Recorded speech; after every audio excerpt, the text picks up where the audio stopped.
È una gravissima perdita perché era un collega solare, perché era un collega sempre sorridente, perché era un collega che era sempre disposto a, regalare la sua voglia di vivere a chi avesse avuto l'opportunità o di incrociarlo nella strada della vita. La morte di Candido Avezzù è uno schiaffo sul viso. Non trova altre parole Luca Capalbo del sindacato di polizia FSP di fronte alla scomparsa dell'agente di origine veneziana in forza al reparto mobile di Padova, morto a 58 anni per coronavirus.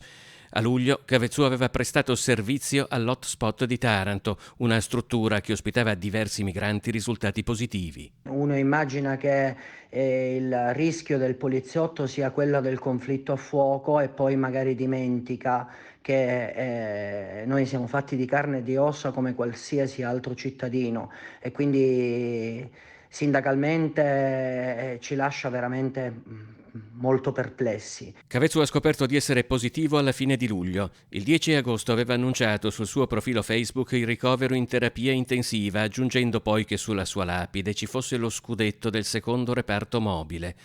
Oggi è il momento del cordoglio, ma le circostanze che potrebbero aver causato la fatale contrazione del virus fanno già discutere. Noi pensiamo che questo non sia il momento della polemica, non sia il momento da fare paragoni tra il Green Pass, tra la possibilità di aver o meno contratto il virus presso un CPR. Ci sarà tempo per poterlo fare, ci saranno i modi per poterlo fare